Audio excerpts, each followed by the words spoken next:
Audio Jungle. লোকটাকে দেখে প্রথমে যে কারোই মায়া হবে। হুইল চেয়ারে বসে সময় কাটে সারাক্ষণ, চলতে ফিরতে অন্যের সহায়তা লাগে। পক্ষাঘাতে আক্রান্ত হয়ে গত 8 বছর ধরেই তিনি চলাফেরা করছেন হুইল চেয়ারে। অথচ হুইল চেয়ারে বসে থাকা এই ব্যক্তি নিয়ন্ত্রণ করছে শিল্পাঞ্চল ফতুল্লার অপরাধ জগৎ। সন্ত্রাসীদের সাথে গোলাগুলিতে নিজে গুলিবিদ্ধ হওয়ার পর নিজেই পক্ষাঘাতে পঙ্গু হয়ে যায় তিনি। তার বিরুদ্ধে ফতুল্লা থানায় 4টি হত্যা মামলা সহ 19টি মামলা রয়েছে। সুস্থ থাকাকালীন সময়ে তিনি নিজেই মানুষ খুন করতেন।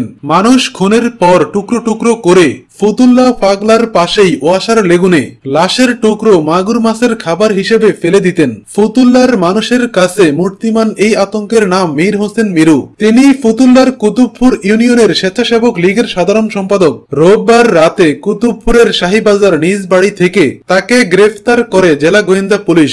সোমবার আদালতে তোলা হলে 7 দিনের রিমান্ড চায় পুলিশ। হুইল চেয়ারে চলাফেরা করা মিরুকে কেন গ্রেফতার করলো পুলিশ, এমন খোঁজ খবর নিতে ফতুল্লার কুতুবপুর শাহীবাজার এলাকায় সরেজমিনে গেলে স্থানীয় লোকজনের মুখে বেরিয়ে এসেছে মিরুকে নিয়ে চাঞ্চল্যকর তথ্য। এলাকাবাসীর বক্তব্য, মিরু হুইল চেয়ারে বসেই নিয়ন্ত্রণ করত অপরাধ জগৎ। তার একাধিক সন্ত্রাসী বাহিনী রয়েছে যাদের হুইল চেয়ারে বসেই নিয়ন্ত্রণ করতেন তিনি। পুলিশ বলছে রোববার দুপুরের দিকে ঢাকার গেন্ডারিয়া রেল স্টেশন থেকে কোহিনুর বেগম তার পরিবারের 5 সদস্য সহ নারায়ণগঞ্জে আসার পথে মিরু বাহিনীর কবলে পড়ে। কোহিনুর বেগমের 4 মেয়ের মধ্যে ছোট মেয়েকে ইপটিজিং করা হয়। এ সময় তার মেয়ের স্বামী সোহাগ ইপটিজিং এর প্রতিবাদ করে পাগলা স্টেশনে আসার পর মিরু বাহিনী তাদের উপর হামলা করে টাকা পয়সা ছিনিয়ে নেয়। থানায় অভিযোগের পর পুলিশ মিরুকে গ্রেফতার করে। একাদশ সংসদ নির্বাচনের পর কুতুবপুর ইউনিয়নে মিরুর লোকজন ডিশ ব্যবসা, নিরীহ মানুষের জমি জবরদখল সহ নানা অপকর্ম করে যাচ্ছে বলে অভিযোগ উঠেছিল বেশ কয়েকদিন ধরে। থানা পুলিশের কারো কথায় মাথা ঘামাননি মিরু, চালিয়ে যাচ্ছিল নানা রকম অপকর্ম। নারায়ণগঞ্জ জেলা পুলিশ সুপার হারুনর রশিদ সম্প্রতি মিরুকে তার কার্যালয়ে ডেকে সাবধান করে দেন। পুলিশ সুপার তাকে ধমক দিয়ে বলেন, তোর নামে এত অভিযোগ শুনি কেন?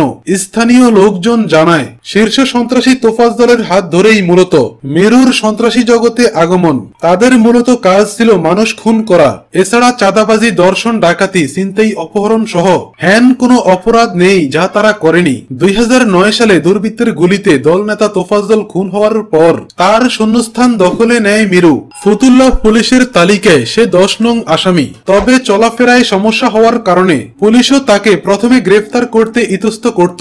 কিন্তু মিরুর অপরাধ কর্মকাণ্ড থেমে থাকত না। জেলা আওয়ামী লীগের একাধিক শীর্ষ নেতার প্রভাবে সে আরো বেপরোয়া হয়ে উঠে। স্থানীয় লোকজন জানান মিরুর রয়েছে একটি প্রশিক্ষিত সন্ত্রাসী বাহিনী। এলাকার সন্ত্রাসী কর্মকাণ্ড থেকে শুরু করে ভূমি দস্যুতা ও মাদক ব্যবসার একক নিয়ন্ত্রণকর্তা সে। ক্ষমতাসীন দলের স্থানীয় নেতা হিসেবেই পরিচিত মীর হোসেন মিরু। তার বিরুদ্ধে একাধিক মামলাও রয়েছে। 2009 সালে সন্ত্রাসী তোফাজ্জলের মৃত্যুর পর এলাকার আধিপত্য বজায় রাখতে মুখোমুখি মিরু ও সজল বাবুর্চি বাহিনী। এই গোলাগুলি চলাকালে একটা সময় বাবুর্চি বাহিনীর আক্রমণে পিছু হটতে শুরু করে মিরু বাহিনী। দল বল নিয়ে গুলি করতে করতে পালিয়ে যাওয়ার সময় পিস্তলের গুলিতেই সে আহত হয়ে পরে পঙ্গুত্ব বরণ করে নিতে হয় তাকে। সে ঘটনার পর থেকে সজল বাবুর্চির আর কোনো খোঁজ মেলেনি। রোববার গ্রেফতার হওয়ার আগে মীর হোসেন মিরুকে 2016 সালের 8 অক্টোবর গ্রেফতার করেছিল ফতুল্লা মডেল থানা পুলিশ। ওই বছর 7 অক্টোবর রাতে পাগলা রেল স্টেশন এলাকায় 4 যুবককে চাপাতি দিয়ে কুপিয়ে আহত ও গুলি ছুড়ে আতঙ্ক সৃষ্টি করার ঘটনায় দায়ের করা মামলায় তাকে গ্রেফতার করা হয়। একই বছরের 3 মার্চে মিরু বাহিনীর এক সদস্য হত্যা মামলার আসামিকে গ্রেফতার করে বিপাকে পড়েছিল ফতুল্লা থানা পুলিশ। এদিন মিরু বাহিনীর সশস্ত্র সন্ত্রাসীরা পুলিশের উপর হামলা চালিয়ে সেই সন্ত্রাসীকে ছিনিয়ে নেওয়ার চেষ্টা করে।